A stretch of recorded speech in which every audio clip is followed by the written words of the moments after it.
family office ini ada dibuat untuk menjaga biar generasi ini ya bukan sampai generasi 3 gitu, sampai generasi 7 turunan pun kalau bisa tetap ada gitu.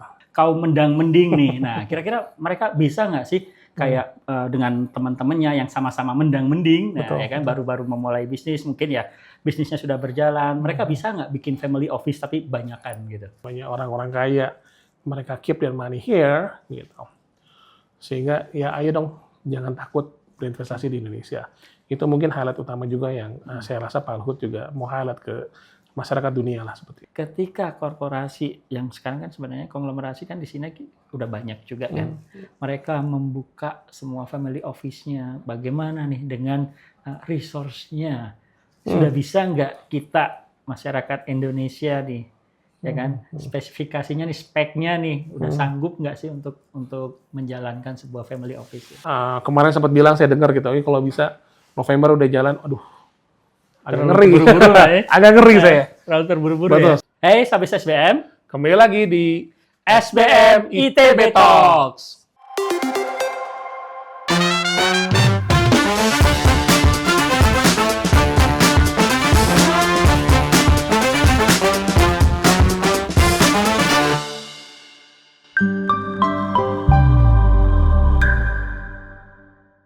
Oke, saya Kurnia Fajar Afghani dari kelompok keahlian Business Risk and Finance dengan Research Interest Finance dan Risk Management.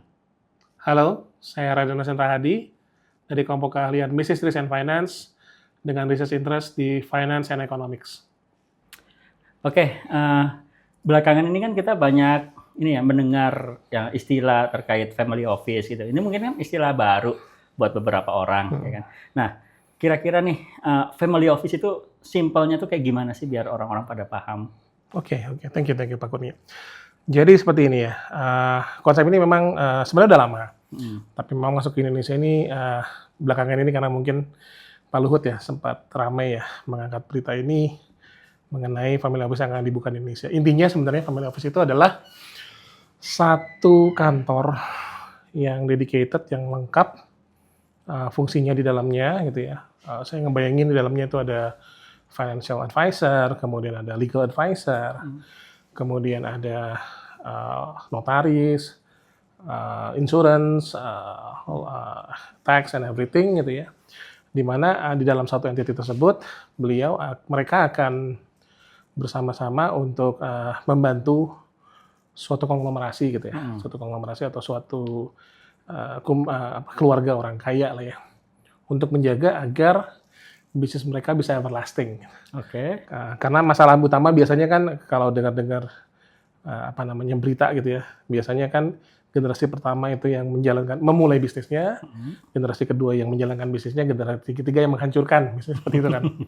Nah, family office ini ada dibuat untuk menjaga biar generasi ini ya bukan sampai generasi 3 gitu, sampai generasi 7 turunan pun kalau bisa tetap ada gitu. Kira-kira seperti itu. Nah, oke. Tadi kan Pak Aswin bilang nih, keluarga-keluarga yang kaya, super rich, ultra rich, dan lain sebagainya.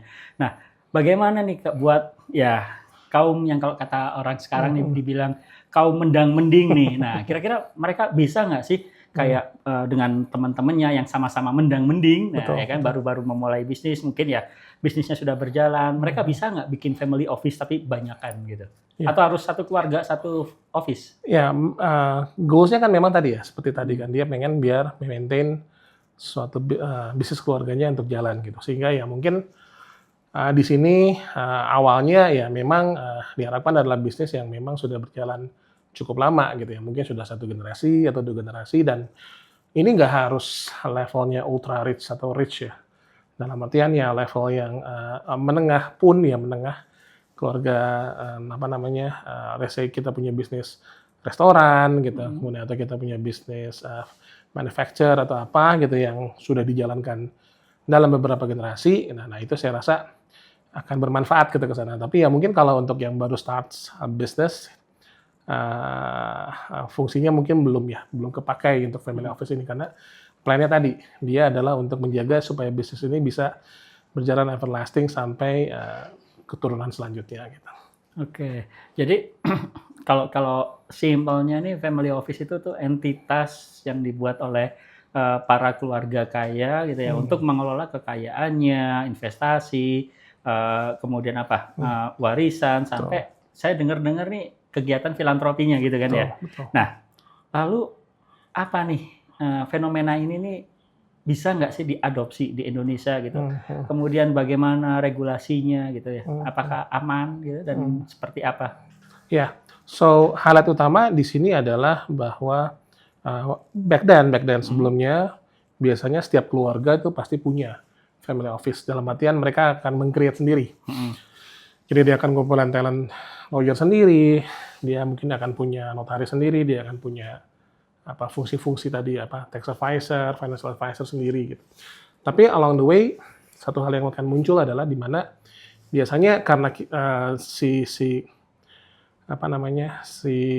keluarga ini mengambil para ahli ini, expert ini satu persatu, of course from the cost structure fee itu lebih tinggi ya.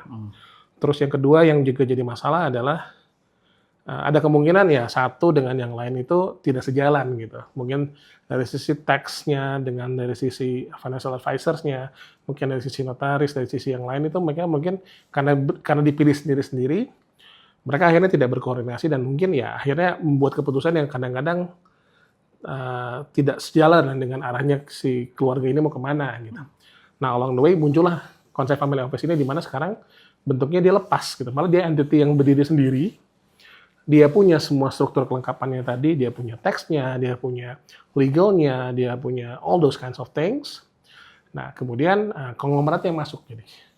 Konglomerasinya yang masuk ke sini, dia punya dua kelebihan jadi di sini. Yang pertama jelas from the structure of fee dia akan lebih consolidated ya. Jadi harusnya lebih murah gitu. Dan yang kedua, dia bisa menghindari itu masalah-masalah tadi gitu di mana pilihan-pilihan orang-orang tadinya itu mereka saling bertolak belakang atau mungkin tidak berkoordinasi karena ini memang ada satu kantor sendiri, mereka akan selalu bersama-sama gitu, work together untuk kebaikan si keluarga ini gitu. Nah, lalu kenapa ini mulai di-up sekarang gitu ya? Seperti mungkin saya sudah mention di beberapa surat kabar, saya menduga begitu bahwa hal utama kenapa Pak Luhut mengangkat ide ini gitu adalah bahwa yang pertama beliau mungkin melihat bahwa ya sekarang like it or not family office sudah mulai berkembang banyak sekali di luar, di Singapura, di Australia, di Tokyo, di Hong Kong, ini baru Asia, belum lagi daerah-daerah Eropa yang lainnya. Dan most of the tadi Pak Kurnia bilang ultra rich atau rich itu mereka lari ke luar gitu ke sana gitu. Nah tentunya pada saat mereka lari keluar investment juga akan ikut kan. So, ID-nya dari Pak Luhut ya, kenapa nggak kita punya satu dedicated tempat gitu ya, satu dedicated locations gitu, yang memang dapat cater semua dari kegiatan family office ini sehingga nantinya diharapkan ya investment yang ada dari orang-orang kaya di Indonesia ini ya nggak keluar gitu. Tetap ada di Indonesia gitu, harapannya ke sana. Bahkan mungkin ya kalau bisa orang-orang dari luar pun ikut masuk gitu ke Indonesia, itu hal yang pertama. Tapi tadi mungkin Pak Kurnia juga sempat bilang ya ada masalah regulasi ya. Nah regulasi lokasinya mau di mana gitu, nah itu menurut saya perlu ada satu kajian yang lebih lengkap gitu ya untuk melihat karena ya in one way it should be beneficial for us gitu. Tapi perlu diingat bahwa kita adalah dealing dengan para investors ya. Investors itu mereka punya punya decision yang sangat-sangat snap, sangat-sangat cepat. Sehingga what happens adalah ya if we come out with the wrong regulations atau mungkin ada satu kegiatan yang tiba-tiba nggak cocok dengan mereka, mereka akan pergi. Gitu. Nah, oke. Cuman gini, Indonesia kan family office mulai tumbuh karena kan ya pertumbuhan dari keluarga-keluarga yang kaya, super kaya ini kan udah mulai banyak nih yang muncul di Indonesia sehingga mereka membutuhkan hal tersebut ya kan family office tersebut. Nah, tetapi bagaimana nih mereka apa yang bisa membuat mereka tuh tertarik untuk bikinnya di Indonesia aja gitu loh. Kenapa nggak di luar? Tadi kan Pak Aswin bilang di Singapura, Australia, Europe dan lain sebagainya kan memang sudah rame. Nah, kenapa nggak ke sana? Apa yang bisa dilakukan dari pemerintah Indonesia ini untuk mencegah ya tadi ya uangnya itu tetap di Indonesia gitu loh, ya kan? Tadi ya kemudian kan ya don't be naif lah ya, kita juga tahu kan peraturan di kita kadang pagi sore tempe sore tahu gitu. Nah ini bagaimana nih? Bagaimana kita bisa meyakinkan kepada para keluarga kaya, pada investor agar sini simpan aja uangnya di Indonesia, nggak usah khawatir dan lain sebagainya. Ya, so hal yang paling utama yang perlu kita jaga adalah keamanan, keamanan data. Ini yang saya rasa harus menjadi satu concern utama gitu, apalagi kemarin Kominfo baru bocor kan ya, Kominfo baru bocor. Yang katanya passwordnya admin 1234 ya. Ya itulah mungkin ya. Terus isu itu yang pertama ya, compare with dengan Singapura yang sangat-sangat aman gitu ya. When you're talking about Hong Kong gitu kan, mereka sangat-sangat menjaga privasi dari dan security dari para customers-nya gitu. Ya itu hal utama lah di sana. Jadi saya rasa whatever incentive that we give gitu ya, mau tax incentive kayak mau apa kayak gitu, selama datanya masih nggak aman, saya rasa mereka tetap nggak mau gitu, karena ya itu resiko yang sangat-sangat besar di awal. So keamanan jadi satu hal yang paling penting di awal. Baru setelah itu ya insentif lain, misalkan ada potongan tax lah, atau misalkan ada potongan apalah yang lain yang encourage dengan catatan agar investasinya nggak boleh keluar juga gitu. So selama uangnya muter di Indonesia, selama uangnya digunakan di Indonesia, dan the policies, the tax yang lain-lain itu bisa diberikan gitu. Nah tapi ya pertama tadi keamanan dulu, baru kemudian kedua insentif. Nah itu yang harus konsisten juga, betul kata Pak Kurnia, karena tadi kan juga jangan sampai ya tadi teori peraturannya itu sendiri cepat berubah ya. Once ketidakpastian muncul, investor akan pergi. Nah, menarik nih. Tadi Pak Aswin bilang pemerintah perlu menjamin keamanan, kemudian membuat peraturan-peraturan yang menarik, memberi insentif-insentif, potongan pajak dan lain sebagainya. Nah, kira-kira nih bagaimana pendapat dari masyarakat? Ya sekarang kita tahu lah ya, di Indonesia pajak makin tinggi, banyak potongan, tapera, belum lagi nanti kendaraan bermotor harus ada asuransinya lagi dan lain sebagainya. Tetapi pajak untuk para keluarga yang rich, ultra rich ini malah dipangkas. Nah ini bagaimana nih gejolak nanti masyarakat ketika mereka mendapatkan pemerintah membuat aturan seperti itu nih. Ini kan perlu diantisipasi juga ya, karena tadi aturan di kita kadang-kadang suka test the water gitu loh. Masukin, ada gejolak, tarik lagi. Ya, in my opinion, highlight utama juga ya mungkin ini dari pandangan saya ya, negara kita perlu uang sekarang.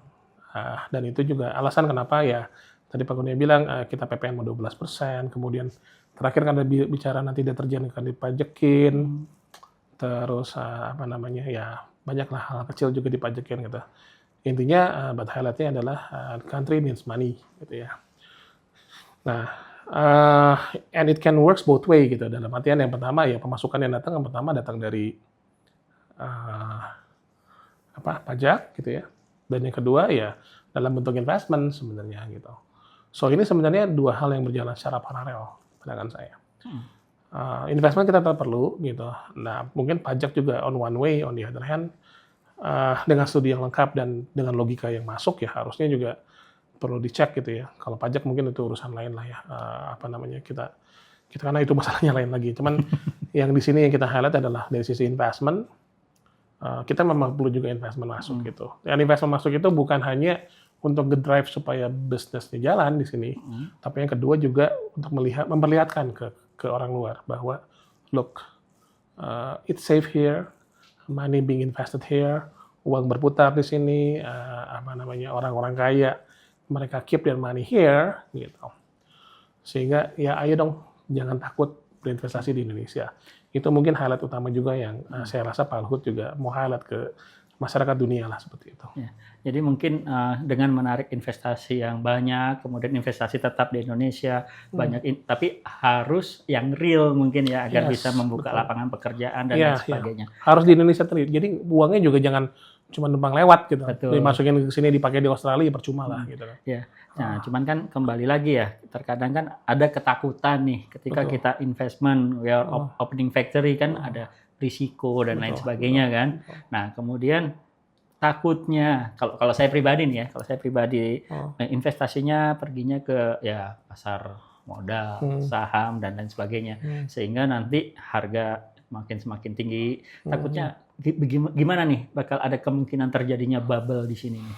So baik lagi ya, fungsinya di family office tadi kan, fungsinya family office tadi kan dia akan memanage kekayaan dari investasi atau mungkin ya keberlangsungan dari bisnis para konglomerat itu sendiri gitu.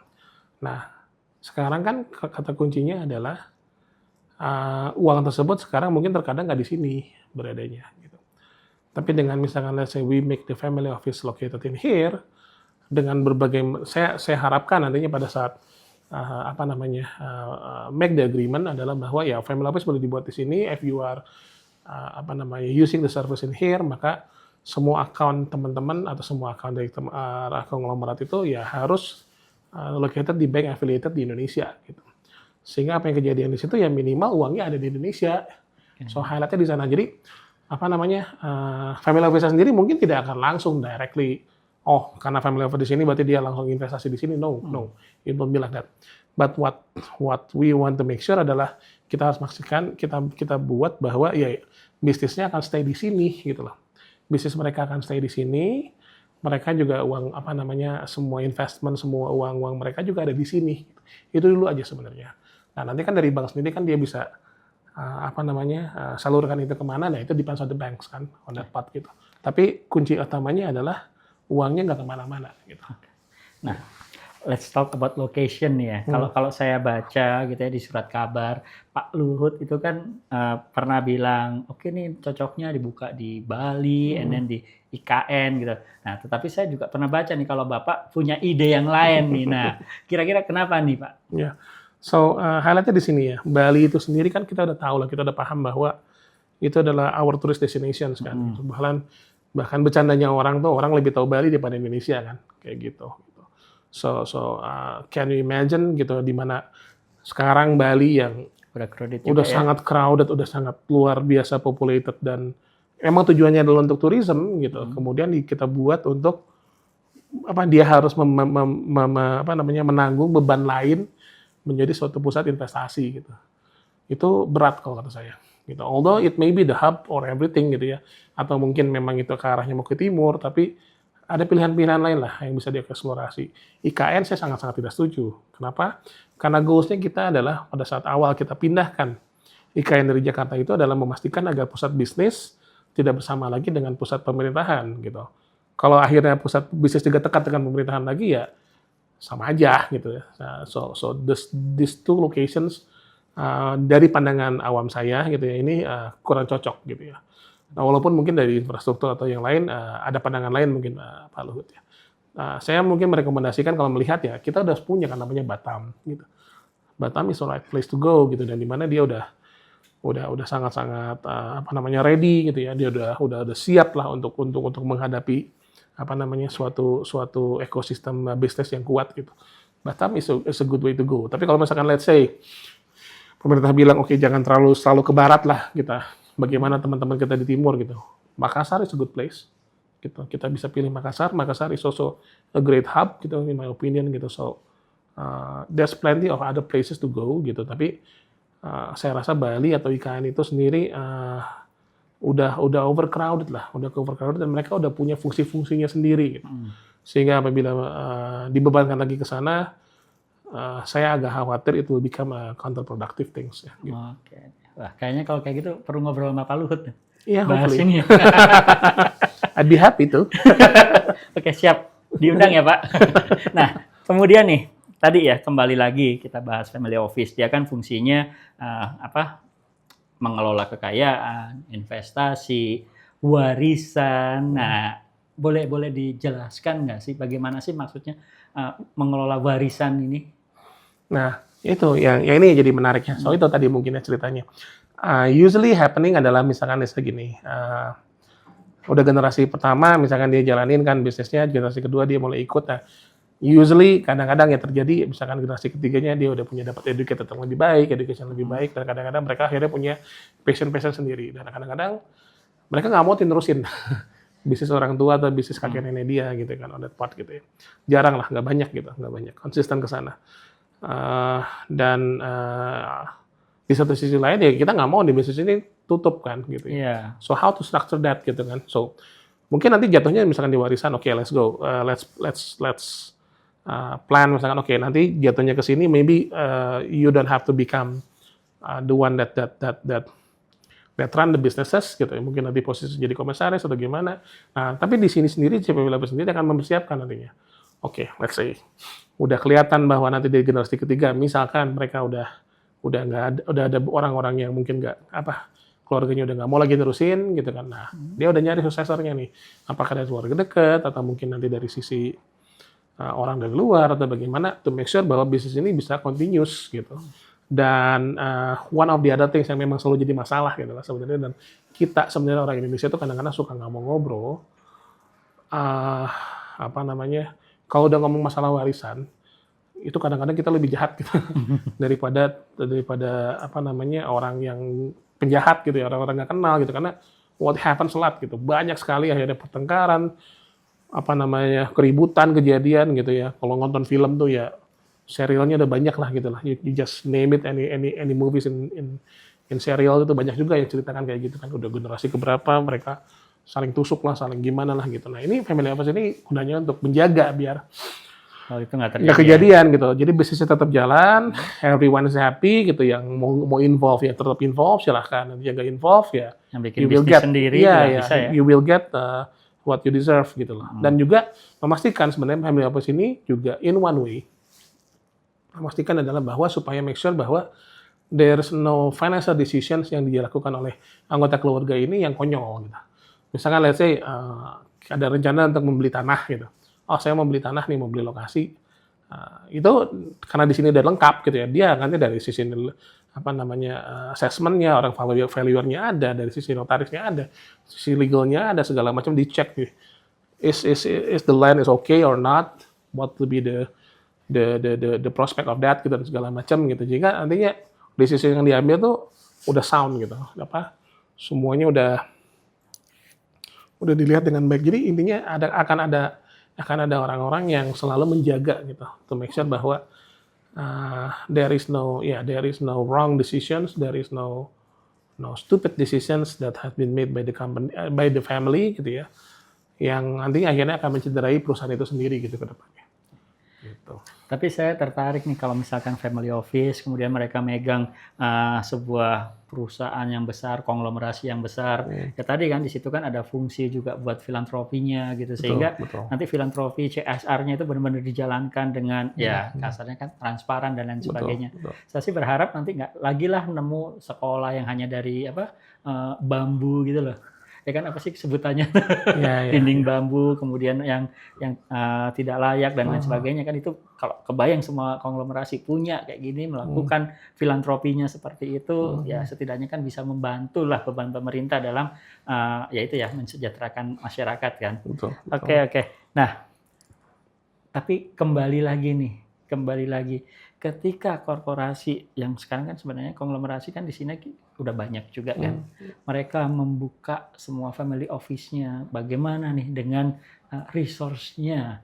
Sudah bisa nggak kita masyarakat Indonesia nih, ya kan? Spesifikasinya nih, speknya nih, udah sanggup nggak sih untuk menjalankan sebuah family office? Ya, ini jadi menarik juga sebenarnya. So konsepnya family office yang dulu adalah bahwa mereka akan attach dalam satu keluarga sendiri. Jadi satu lawyer, satu financial advisor, mereka akan attach ke dalam perusahaan itu sendiri. Jadi apa yang kejadian ya kalau misalkan let's say kita punya 10 konglomerasi atau 100 konglomerasi, berarti dia masing-masing harus perlu 100 notaris, 100 banyak banget gitu kan. Dan mereka berkoordinasinya akan sangat-sangat kompleks itu ya. But by having this family office, gitu, satu family office mungkin bisa menghandle 5 keluarga gitu loh. Oh gitu. Jadi by that definition semua konglomerasi ini akan mendapatkan service yang the best gitu ya. Dan dia udah dapat satu package yang lengkap gitu kan. Karena ya udah I just only hire this particular company as JS partners misalkan gitu. Ya udah dipilih satu aja. Udah gitu udah nanti semua services akan udah dilengkapi di sana gitu ya. On that part gitu. So apa ya? Ini dari sisi resource malah justru akan membantu. Terus yang kedua, I do believe sebenarnya secara edukasi talent kita juga cukup mumpuni gitu ya on that part gitu ya, cukup mumpuni lah on that part ya. So mungkin di sini kalau misalkan teman-teman di sini punya ide, okay, let's make a family office, by all means, saya rasa it will be there gitu, karena yang kita kuat dibandingkan dengan let's say para family office di Singapura dan yang lain adalah yang pertama, family office di Singapura, family office di Hong Kong dan yang lain, mungkin mereka nggak paham mengenai law-nya Indonesia. Mereka nggak paham mengenai perdata Indonesia, pidana Indonesia, mereka nggak paham mengenai culture-nya, mereka nggak paham mengenai kondisi economical conditions Indonesia dan bagaimana gitu. Itu semua kita yang punya gitu lah. So talent di sini ya teman-teman lulusan dari SBM, teman-teman lulusan dari MBA gitu. After this ya you can set up ngobrol aja teman-teman dari UI misalkan yang lawyersnya, notarisnya, teman-teman valuers dari MAPI, teman-teman insurance gitu kan.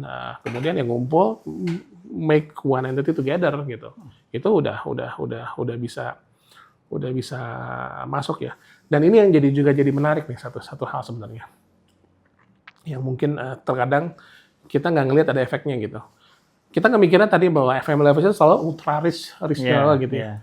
Padahal sebenarnya kalau kita boleh ngomong, level yang middle itu juga sebenarnya sekarang bisa loh gitu masuk ke sana gitu, to maintain gitu kan. Nggak semua kaya banget itu yang jadi punya masalah gitu kan. Makanya tadi saya kepikiran nih, kalau yang tadi nih family karena sudah terlalu besar, mereka bikinlah family office-nya untuk yang single gitu loh. Satu single family membuat satu single family office gitu. Kemudian mungkin bisa juga bergabung dengan family yang lain menjadikan satu family office. Betul. Nah, kemudian kita nggak lagi nih ya tadi harus yang rich ultra rich gitu. Nah, kemudian kita juga bikinlah yang middle gitu ya untuk ya tadi mereka yang kaum yang udah mulai punya bisnisnya mulai jalan. Nah, mereka kan butuh pendampingan kan, konsultan di situnya. Nah, itu bikinlah family office-nya di situ. Betul. Malah bisa membuka lapangan pekerjaan. Pekerjaan baru dah, karena ya ini dia family office nanti kan bisa ada level-levelnya juga nanti. Kan ada level yang mungkin ya utaris, ada yang megang, tapi level-level yang menengah gitu ya. Saya kadang-kadang suka berpikir seperti ini. Ini pandangan saya. Maybe ya, misalkan gini ya, maybe mungkin kalau dulu keluarga Soeharti kenal family office gitu, udah nggak akan ada dua mau break sama Soeharti gitu kan. Mungkin gitu ya, kalau dulu restoran pagi sore kenal favorit kita ya, pagi sore kenal family office tuh nggak akan ada yang logo merah sama logo hijau kan, kayak gitu. So ini highlight yang kita pikirkan gitu sebenarnya benefitnya bisa ada ke sana gitu ya. Dan dan itu ya kita ngomong mungkin tadi levelnya nggak level ultra rich kan, mungkin ya pagi sore atau tadi Soeharti atau mungkin keluarga Almasum misalkan. Itu ya kita bilang mungkin konglomerat menengah lah kita bisa bilang. Nah itu mungkin sampai sekarang mereka belum terekspos gitu dengan adanya pentingnya suatu estate management atau family office yang sustainable seperti ini gitu. Tapi by having that in here gitu ya, dan nanti misalkan kita bisa approach mereka gitu ya. Can you imagine mereka yang sinerginya yang harusnya bisa bulat kuat gitu kan, tapi sering terpecah karena ada masalah keluarga atau bagaimana, sudah bisa diselesaikan duluan di depan gitu lah oleh para family office ini gitu. So helps-nya tuh saya udah kebayang gitu ya. We can menjaga supaya dia tidak ada lagi kejadian-kejadian seperti itu gitu, hopefully gitu ke depannya gitu loh. on that Jadi point. even in family they have their own conflict. At Nah, least for the dibantu company lah tetap gitu. jalan Betul, gitu ya. dibantu sama company-nya. Oke, kita pandangannya ini gimana biar bisnisnya ini bisa long lasting gitu. Jangan Iya, sampai nanti iya. malah brand ini meredup atau tutup gitu kan. Nah, itu ya gunanya family office ada di sini gitu. Ya, berarti kan peluang family office itu terbuka besar Luas. gitu ya. Betul. Bagaimana kitanya aja, kita tinggal mengumpulkan tim yang mumpuni, and then kita Betul. approach ya tadi ya konglomerat yang masih menengah gitu. Betul, At betul. least kan mereka juga ada seseorang, ada perusahaan atau ya family gitu, ada office yang bisa membantu mereka making decision gitu ya kan. Yes, Dan betul. yang tadi nggak ada lagi gitu stupid decision dari Ya. family members dan lain sebagainya ya. Betul, betul. Dan di dalamnya juga lengkap harusnya ya, termasuk sampai brand management, di dalamnya sampai di risk management, sampai up to the point PR management, itu juga masuk di dalam si family office ini gitu. Dia akan selalu ada supaya make sure ya tadi reputasi intact and everything will always be prepared lah ke sana lah gitu. Nah, jadi peluang sudah ada, Betul. tujuan mulianya juga sudah ada ya kan. Ya tadi kan biar tetap meskipun ada konflik di membernya tapi perusahaan masih jalan karena Betul. jangan sampai pegawai itu jadi korban kan Iya, gara-gara ada betul, konflik betul, hal betul. tersebut. Nah, sekarang tinggal bagaimana nih pemerintah menangkap, membuat regulasi, memfasilitasi agar ini semuanya bisa berjalan ya. Oke. Ya, highlight utama dari saya adalah perlu dikaji dengan cukup matang dulu ya. Maksudnya dalam artian penentuan lokasi, kemudian nanti what kind of subsidies atau what kind of insentif yang diberikan yang tadi mungkin ya tidak terlalu gimana ke masyarakat yang lain gitu. Bahwa di other hand cukup atraktif enough untuk para investor itu untuk menjaga agar uang mereka tetap di sini gitu. Nah ya, itu saya rasa kajiannya perlu mendalam sehingga kemarin sempat bilang saya dengar gitu, kalau bisa November udah jalan, aduh agak ngeri, Terburu-buru lah ya. agak ngeri saya. Terlalu terburu-buru Betul, ya. saya agak ngeri gitu karena oh my god itu the team has to work very fast lah to work on that gitu. Karena ini kan aspek legalnya harus masuk, aspek finance-nya harus masuk, ekonomi harus masuk, semua harus masuk gitu. So a thorough studies jangan sampai dibuka ini suatu opportunity, suatu opening yang bagus gitu. Cuman ya itu tadi jangan sampai ini diburu-buru hanya karena kita negara sedang memerlukan investasi banyak gitu. Just for the sake of that. Ini mendingan kita studikan dengan baik.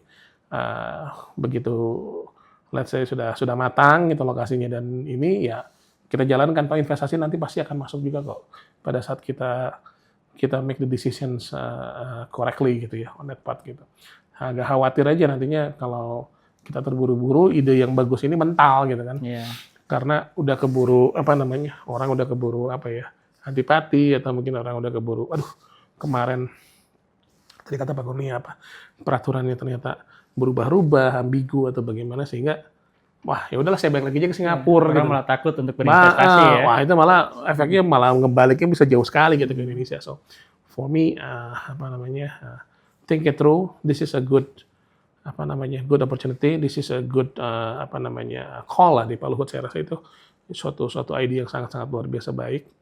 But decision wise kalau boleh let's take it slow dan jangan karena sekarang investment dibutuhkan saja. Itu akan untuk investor selanjutnya juga masih bisa kita gunakan gitu. Oke, baik. Nah, tantangan udah, peluang udah.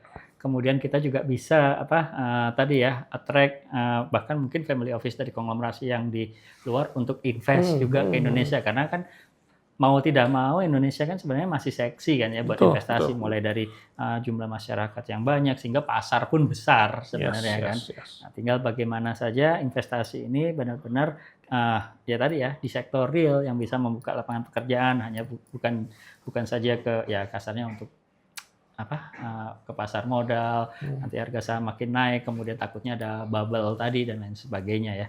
Oke. Mungkin ada lagi nggak yang perlu diceritakan lagi nih tentang family office nih? Ya mungkin kalau dari saya mungkin at the end ya, it's a new concept gitu, it's a new concept, tapi udah lama di luar negeri gitu ya. one of the reasons ya mungkin di sini kita masih belum masuk gitu lebih ke arah karena itu tadi level of trust-nya mungkin masih rendah gitu orang ke sini. So if kita memang punya plan untuk work on this ya tadi make sure bahwa everything is being run through right gitu ya. Dan lokasi kita banyak sekali kok. Kalau mau ngomong lokasi posisi-posisi di mana yang kita bisa pilihkan untuk menjadi zona eksklusifnya ya untuk family office-nya.